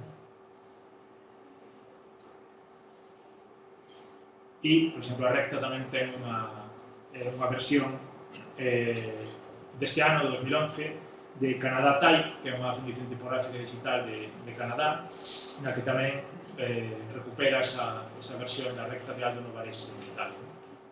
Como ves, todo é agora casi moi global, unha fundición canadiense que recupera unha tipografía antigua italiana. Bueno, no entorno corporativo tamén existen unhas tipografías creadas especificamente para diferentes proxectos. Por exemplo, esta se chama VLC para o Patronato de Turismo da Comunidade Valenciana, que é creada por Andreu Balius, que sigue esa mesma idea das lineais neogrotescas, sobre todo tamén porque é un tipo de diseño que se adapta moi ben ao entorno corporativo, ¿no? Sempre queda ben unha tipografía neogrotesca nunha marca, ¿no? En xeral, ¿no? Ou esta outra que é a Interface, que é tamén da fundición Dalton Mag, que é a tipografía na que se basou a tipografía corporativa de Vodafone, ¿no? Esta tipografía é unha versión un pouco máis humanista desta Interface, ¿no? Vodafone encargou un rediseño da mesa corporativa e a xencia que fixo o rediseño encargou a Dalton Mag unha tipografía específica para todo tipo de materiais de comunicación. Entón, este foi o resultado, ¿no? A Vodafone. Outro exemplo é a Munich Re, que é unha tipografía que se creou para a empresa de seguros alemana Munich Re para sustituir a Univers, que era a tipografía que tiña anteriormente como base de súa identidade corporativa. E digamos que está basada na Mercator de Holanda desa época. Esta é unha tipografía de dos diseñadores do atelier Carballo Bernau, que é un portugués que ten ese estudio de diseño en Londres, e tamén participou no diseño Christian Schwarz, que é o diseñador que falamos anteriormente. Bueno, esta xa como última categoría a ver, as grotescas construídas tamén é outra das opcións que existen hoxe en día a hora de diseñar esta tipografía. As grotescas construídas, digamos que son unha especie de mezcla entre a xeometría e as lineais neogrotescas. É dicir, é unha tipografía basada na xeometría, pero tamén válida para os textos largos. É algo así como a idea que pretendía a a futura, por Renner na súa época da vanguardia histórica, pero con todo o coñecemento que temos hoxe en día no diseño tipográfico. Entón, hai unha serie de tipografías que tentaron, ou que tentan, esa combinación das formas, non? A rigidez e o orden da xeometría combinado co humanismo, digamos, da letra, non? O sea, unha tipografía geométrica válida para textos, non? Pues, por exemplo, a Neofate S e a Neofate Office, que son unhas versións da Neofate Urutest, que vedes o desarrollo histórico, é unha tipografía que pretende esa idea, non? Bueno, a Neofate Office é de Akira Kobayashi, que sabes que é o director de diseño de Linotype do ano 2006, e, bueno, é unha tipografía que é, bueno, famosa porque a utiliza Irma Boom, que é esa diseñadora holandesa, especialista en diseño editorial a grandes niveles, utiliza nos seus diseños esa tipografía Neofate, ¿no? E, por exemplo, unha exposición que houve en Ámsterdam o ano pasado. Outra tipografía moi parecida é a DigiGrotesque, que tamén vedes, bueno, aquí é do ano 68, de Rudolf Hess, e aquí vedes que ten dúas variantes, a DigiGrotesque N e a DigiGrotesque S. A N, digamos que tende máis hacia a xeometría e a S tende máis hacia as neogrotescas. E outra das tipografías moi conocidas que tamén sigue esa liña é a Avenir de Adrian Frutiger do ano 87. El considera a Frutiger que é o seu mellor diseño, que é máis famosa a Universe, pero a Avenir é un dos diseños máis destacados de Frutiger, case un dos últimos. Aquí vedes na parte de dereita o recorrido histórico desa tipografía. Por unha parte a vanguardia histórica, con as tipografías tipo Futura, Gil Sans, Cable e demais, nesa época, nos anos 20 e nos anos 30, basadas na xeometría. Despois, nos anos 70, esa recuperación da posmodernidade, tamén da xeometría, pero reinterpretada cos parámetros da posmodernidade, e nos anos 80, en plena época posmoderna, esas variantes norteamericanas da tipografía. Entón, o que fixo foi unir toda esa tradición histórica e crear unha tipografía, bueno, moi versátil, ¿no? Un dos estudios de diseño que máis a usa son os holandeses Tonic, que tamén son moi coñecidos, por exemplo, a imaxe corporativa da Biblioteca Pública de Ámsterdam, na que ten todos os materiais de comunicación con esa tipografía, e además dun xeito moi espartano, moi claro, e eles a usan precisamente, por exemplo, aquí nos cartéis do Gratchen Festival, un festival de música en Holanda, e eles a usan porque consideran que é a tipografía que debería existir por defecto, ¿no? Queren deixar aparte un pouco os debates de que tipografía usar e cal non, e eles consideran que é unha tipografía suficientemente neutral como para que sexa unha tipografía por defecto e centrarse no propio diseño, na propia manipulación gráfica, ¿no? Que máis variantes deso. Ou neste caso no logotipo do Central Museum en Holanda tamén usa esa tipografía Avenir. Ou, se algún foi a Ámsterdam, seguro que se topou alguna vez con estes cartéis de I Am Ámsterdam, que é o logotipo do Concello de Ámsterdam, o slogan, digamos, do turismo de Ámsterdam, e que funciona tan ben porque todo o mundo se vai sacar fotos nesas esculturas de alguén se imagina algún concello de Galicia aceptando este logotipo. Habría que ter alguna decoración porque así é moi aburrido. Bueno, outra das tipografías moi famosa que sigue esa mesma liña das grotescas construídas é a Gotham, dos diseñadores americanos Koeffler e Humphrey Jones, do ano 2002. É unha tipografía moi famosa porque é a tipografía que utilizou Obama na súa mítica campaña do ano 2008 para chegar a ser presidente dos Estados Unidos, ¿no?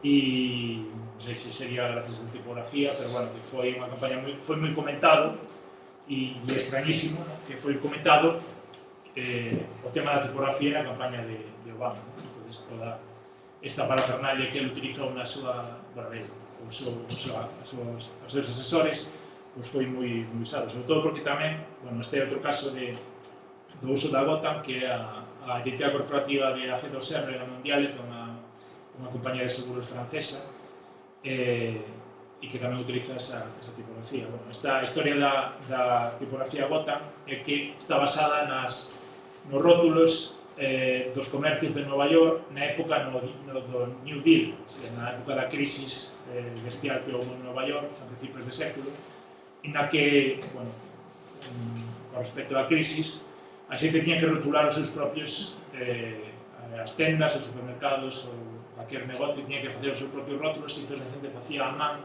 ese rótulo, ¿no? E ao final eran uns rótulos tan sinxelos tamén nese ambiente de crisis que supuxo toda unha liña gráfica de investigación para estes diseñadores divertidos.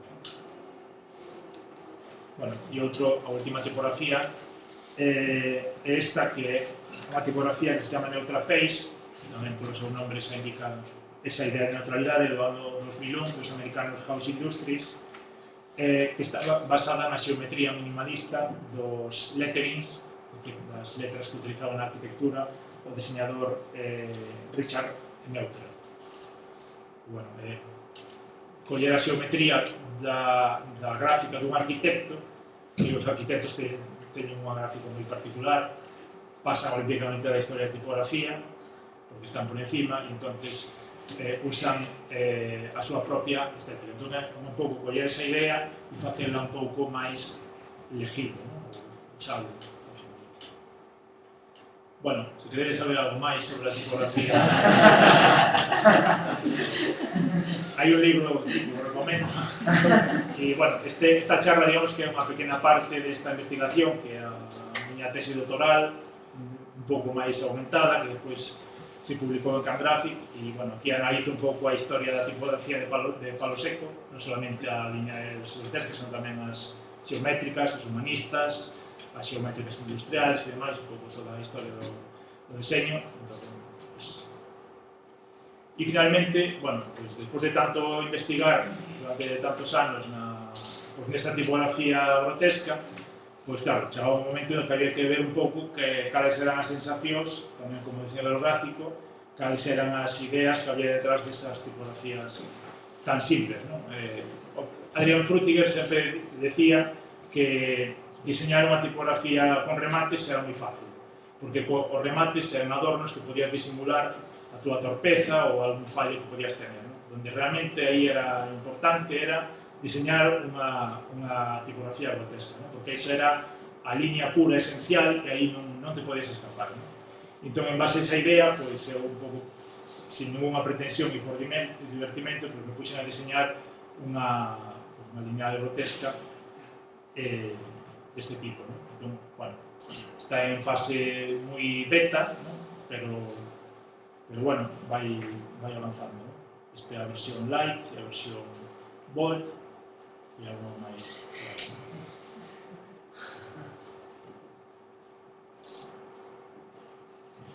Aquí algunhas variantes que existen.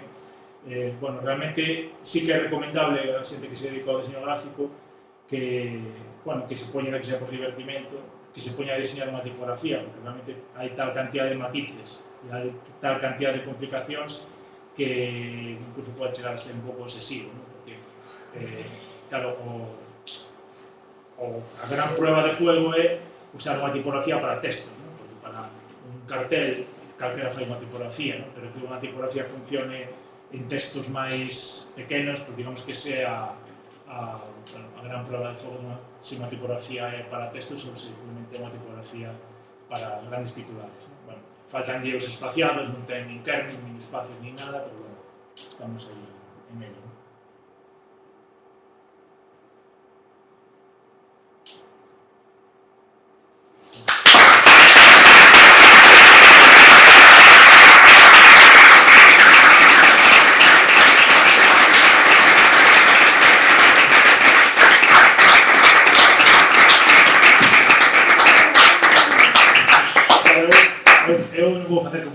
Eu sí que admito preguntas.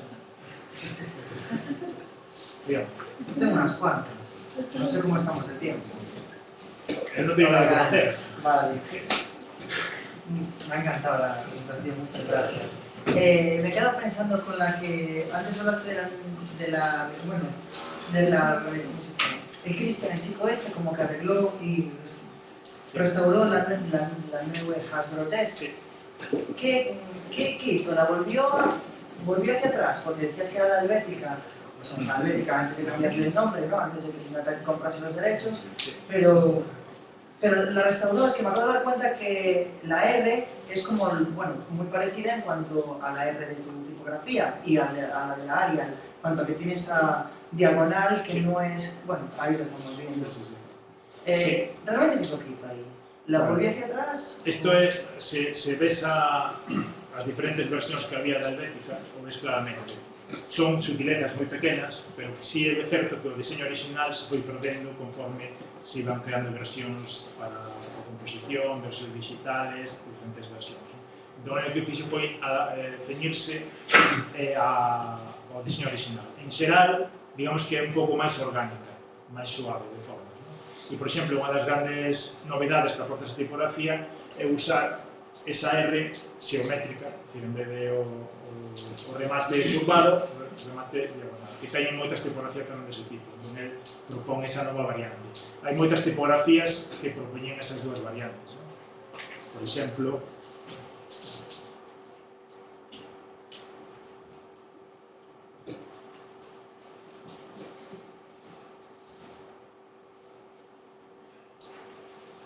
a recta creo que era.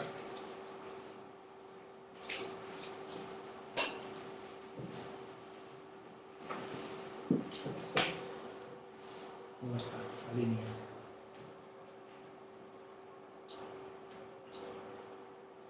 Por exemplo, se te fixes nesta variante, hai dúas R's e non solamente R's, senón que hai dúas A's. Sí. E aquí dúas A's e tamén alguna variante máis. Os Gs.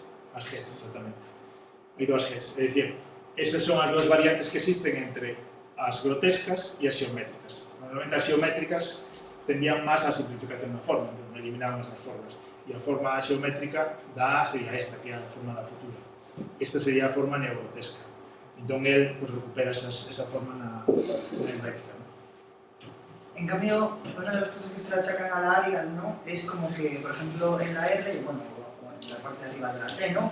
Como que tiene esas formas más picudas y no son tan sutiles y bellas, supuestamente como la Helvética. En cambio, aquí lo veo como algo a potenciar, como un trazo incluso agradable, ¿no? Como una apuesta personal. Cuando, bueno, siempre que lo comentaba yo con gente me decían, ah, claro, la Helvética es mejor porque ahí la R, mira que divertido y que orgánico, y esto mira que bestia.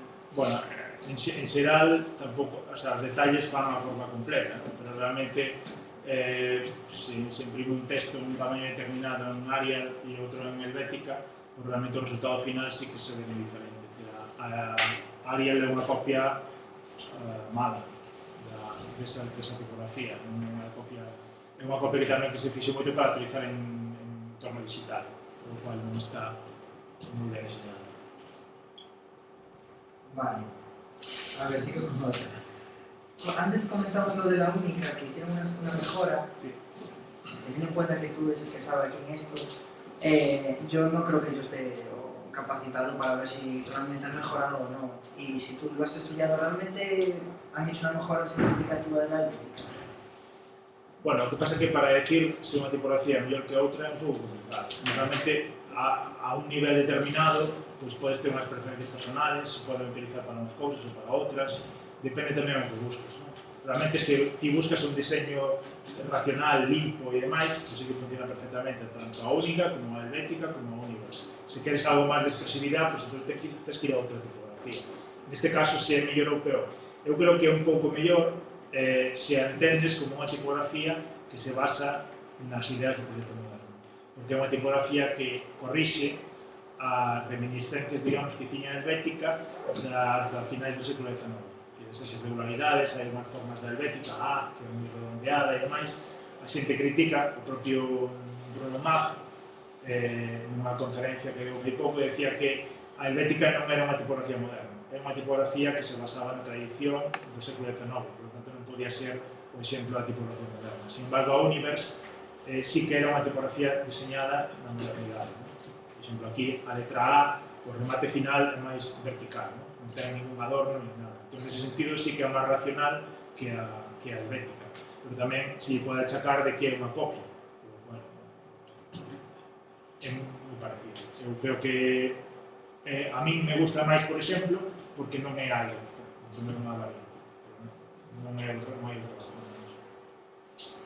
Vale, la última sí que tengo, que es un poco más pejiguera. Siempre me llamó la atención por qué siempre se escribe, cuando estás en una muestra tipográfica, la palabra hamburguefonsi. No sé a qué coño viene esa palabra en concreto. Porque, bueno, creo que Óscar sabe a razón exacta, ¿no? É unha letra que ten todas Ten as as letras máis representativas del diseño. Me imaginaba un poco esto. Igual que de Foxley, non sei que, tal. Sí, De todas formas, hai un galego que é como é o que inventaste ti. Necesitamos unha tipografía de Xuliña que lle zorregue unha lanzada de usuario, así. Se o panorama, ese o galego. Se temos unha tipografía galega, ese o galego. Sí, invento de Xavier Fiz, ese panorama. Bueno, simplemente son exemplos que se poñen para ver o diseño da tipografía.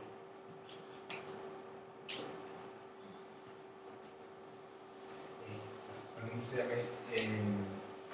que se quede sobre unha hipótese sobre unha cuestión que aquí levo pensando bastante, e é que, bueno, cando faz o repaso histórico aos xires de vides do pau seco, é dicir, case sempre os cortes están bastante claros con respecto a circunstancias históricas, políticas, etc. Non? É dicir, o proxecto moderno, obviamente, co fin da Segunda Guerra Mundial, as vanguardas de Jerusalén, incluso 70-80, que todas as crisis cívicas do capitalismo, e despois nos 90 a fin da historia, onde cifras, se é posible xa, porque só pasaron 11 anos, antes falaba do ano 2000, como comienzo do revival das neurogrotescas, en que cifras? O revival das neurogrotescas é outra parte da posmodernidade? Ou realmente o é real do proxecto moderno? Bueno, porque hai moitas teorías sobre o fin da posmodernidade. A xente que di que ainda estamos na posmodernidade, a xente que di que xa se acabou e que en torno ao ano 95, finais da década dos 90, que empezou unha nova época que ainda non ten nome porque ainda estamos vivindo. Hai xente que chama neomodernidade, supermodernidade, hai, por exemplo, na arquitectura hai moitas teorías dese tipo, e entón non está claro ainda en que época estamos vivindo. Pero o que sí que está claro, creo que o diseño, neste caso o diseño gráfico, o diseño industrial e demais, dos anos 80 e 90, non ten nada que ver co que se está facendo agora. Entón é moi fácil portar no ano 2000, porque é unha época rotunda, cambio de década, cambio de ciclo, cambio de milenio, e entón realmente eu creo que é un tipo de diseño diferente ao que se plantea na posmodernidade. Porque as teorías principais que había na posmodernidade hoxe moitas veces non teñen sentido. O sea, o arraigo local que existía na posmodernidade, pois hoxe en día, con internet, con todo o mundo tan pequeno como hoxe en día, que tes acceso a todo o mundo, non ten moito sentido. Entón, esa recuperación local, ou teorías como a de construcción que había na posmodernidade, pois hoxe en día non ten tanto sentido porque os tiros van por outro vía. Incluso a tecnoloxía digital, na posmodernidade, de repente aparece unha ferramenta que tens nas mans e entón hai que experimentar con esa ferramenta porque podemos facer de todo. Entón, tiramos a letra, facemos composicións totalmente locas e demais, pero hoxe en día o ordenador non hai un debate sobre o uso ou non do ordenador ou a experimentación co ordenador. Simplemente é unha ferramenta que hai que usar porque sí, e entón as cousas están máis calmadas e non se utiliza como experimentación, senón que é unha ferramenta máis. Entón, unha serie de parámetros que cambian con respecto ás décadas anteriores e que fan que poida haber outra sensibilidade hoxe en día. É certo tamén que este tipo de tipografías está moi de moda e se utilizan moito porque son tipografías que sirven para todo. Entón, no caso da tipografía, por exemplo, Vodafone de Propia, é unha tipografía que sirve para Asturias e sirve para China. Bueno, para China neste caso non, pero para os países nórdicos, non? Entón, esa idea de homoxeneidade en todo o mundo. As grandes compañías necesitan que funcionen a súa imaxe en todo o mundo. Entón, eso se adapta moi ben á idea do proxecto moderno, moito máis exagerado, pero creo que é unha idea que non existía na posmodernidade. Pero, bueno, eu tampouco teño claro se rematou ou non a posmoderna. O que sí que rematou é a parte máis folclórica da posmodernidade. Cardados, as ombreras e o diseño gráfico de David Carson. Hoxe en día David Carson non hai que non atule, porque xa pasou de moda un pouco. Pero bueno. Y nese pasar de moda quizás non se ve eso agora, non se ve unha falta de ideas dos tipógrafos, porque eu así realmente a réplica é a que está aportando algo, porque detrás sigue un planteamento radical con unha idea, e depois nas outras ninguna hai, son revivals, son, Claro. Pois eso, facer unha neogrotesca máis. Sí, é que realmente, claro, porque desde ese punto de vista, que tipografías hai que aportar en algo? Pois deben ser 5, en toda, bueno, non vamos a toda a historia, pero no século XX. Pois a Universe, a Futura, quizá a Óptima, ou a Syntax, ou unha neumanista, e parase de contar, porque é moi difícil aportar algo totalmente novo e que triunfe, non máis. Porque na Bauhaus todo era novo. E a Rotis, por exemplo, A Rotis, sí. A Rotis é unha das que tamén non falei dela porque non é unha lineal neogrotesca, sino que é un compromiso entre os máis humanista que racional. Pero sí que ese sí que é unha das que, bueno, claramente das que propuxo algo novo, que foi unir as romanas coas de Paulo. Creo que decir, agora mismo es un pouco estancado as tipografías, as neogrotescas, porque realmente simplemente o que fan é non saturar o mercado, pero entre Bloomberg, o mellor, e a Neuerhals digitalizada e a recta pois eso, revisada, non hai moita diferencia. Non. É dicir, non sei se iso é para sobrevivir realmente que as fundicións poden sair adiante. Hombre, dentro de todo eso, hai que ser claro que isto é un negocio. O sea, al final é un negocio das fundicións que o que tratan é de vender e chegar a... De feito, as fundicións vai a pasar no caso dos bancos e no caso dos periódicos. Vai a haber dúas, nada máis. Porque Minotype comprou todo, prácticamente. Comprou todas as históricas que citei, as comprou en Minotype. Mediolo, Amsterdam Typhoundry, as da RDA, comprou todo. O sea, que está acumulando todo o que pode. Entón, ten que dar salida a todo ese patrimonio gráfico que fai a contratar a diseñadores para que fagan versións digitales e demais. De todas formas, é certo que dix, non hai nada novo todavía, porque a réplica é unha das que propón algo novo. Pero hai que ir tirando con algo, é dicir, a mellora da calidade das tipografías tamén é bastante evidente. Se tives calquer cartel de época, vos sabedes moi ben, os cartéis, os materiais gráficos da época do proxecto moderno, hai moitas tipografías que son moi imperfectas, que están mal impresas, que son irregulares. E non pretendían eso, porque a lo mejor pode ser, pero aí non pretendían eso, pretendían ser perfectas e racionais. Entón, a mellora da tecnoloxía e a mellora desas tipografías, por exemplo, entre a Helvética Neue e a Helvética normal, en que sean versións digitales, pues notas claramente que non traballas con ela. A Helvética Neue é perfecta, o sea, totalmente homogénea, dá unha mancha tipográfica perfecta, pero como decían os de na película Helvética, os de Norte, se utilizas a Helvética 75 volt, en que seas un paquete, eres un gran diseño, porque realmente é unha tipografía moi ben feita. Entón, claro, hasta que surge unha tipografía nova ou unha liña nova de traballo, que tamén na época da posmodernidade sí que houve moitas tipografías que romperon con todo, pero claro, eran tantas que romperon que non se pode considerar que sean moi relevantes na historia do diseño. Non estaban basadas na mesma idea que era experimentar porque podíamos. Eran máis dos diseñadores o fotográfico, e entón aí pasou a ser a tipografía pasou a ser algo moi específico de unhos especialistas, a que cada diseñador podía diseñar a súa propia tipografía. Claro, era unha ruptura, pero na época da posmodernidade, digamos que podes considerar que todas as tipografías eran unha ruptura. Non hai unha relacionado con isto, creo que saí na película esta Helvética, que pensas tipo na polémica esta que surgiu, bueno, a polémica é moi efímera, non? Tomás Movinelli dicindo que realmente hai que trabalhar outras tipografías na Helvética, que na Lavadori, con eso se vas tirando. Sí. Credes que concordan un pouco con esa idea, ou realmente é unha cuestión de Viñelli de forrar cartos e hasta el punto de tener tipografía? No, creo que en Viñelli é unha filosofía de traballo, ¿no? O sea, eu considero foi o que dixo de los puntos sin cabeza, ¿no? Que a modernidade era un pollo sin cabeza e cortes de cabeza por aí. Bueno, era unha filosofía de vida. Depois tamén está Salemeister, que di xusto o contrario, para que vas a utilizarte, ciñirte a unha tipografía. O que si é certo que creo que todos o facemos, que temos unha tipografía que nos funciona mellor e temos un archivo tipográfico no que a medida que vamos traballando e temos máis experiencia, sabes que máis que funciona de unha maneira e outros de outra. O sea, realmente a paleta tipográfica sí que se reduce. A mí parece tamén un pouco aburrido pues, usar sempre a Universe e sempre a Helvetica.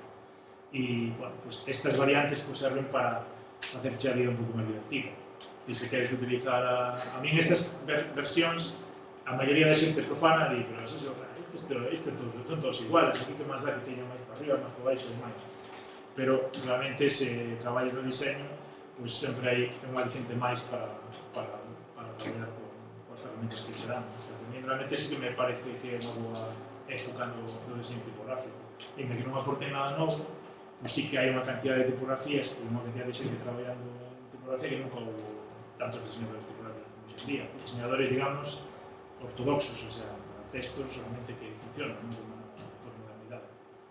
Hai moitas aplicaciones romanas tamén, parece que sempre hai moito traballo e eu tamén tamén que estabas a explotar, que era como as romanas que funcionan ben como display, hai moitos novos exercicios tipográficos que están producindo. Sin a palabra divertido non entra dentro do concepto moderno, que é curioso. Se algo é a palabra divertido, pois moderno.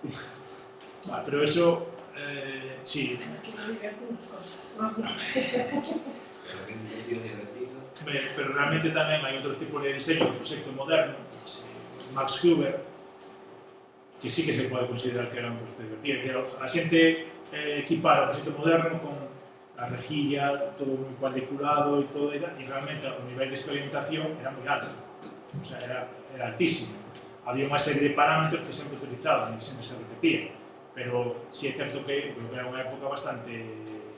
Bueno, era nova, nesa época, estábamos facendo un mundo novo, pero o nivel de experimentación eu creo que era tanto ou maior que na posmodernidade, considerando que non se podían facer, é dicir, algo tan obvio como hoxe en día facer unha letra semitransparente, pois naquela época era unha locura facer todo eso. Entón, o nivel de experimentación que chegaron algunos diseñadores nesa época, eu creo que era moi alto para as ferramentas que tiñan. O sea, que a mí non me parece en absoluto, como que te dices eso de divertido, non me parece unha época moi aburrida. Me pareceu moi divertida, sobre todo por a sensación de estar construindo un mundo novo, polo que na posmodernidade non había esa conciencia, todo o contrario, era como que non había futuro e, bueno, vamos a traballar aquí e máis. Entón, esa utopía da posmodernidade ou da modernidade, pues, a mí me gustaría vivir nesa época, realmente.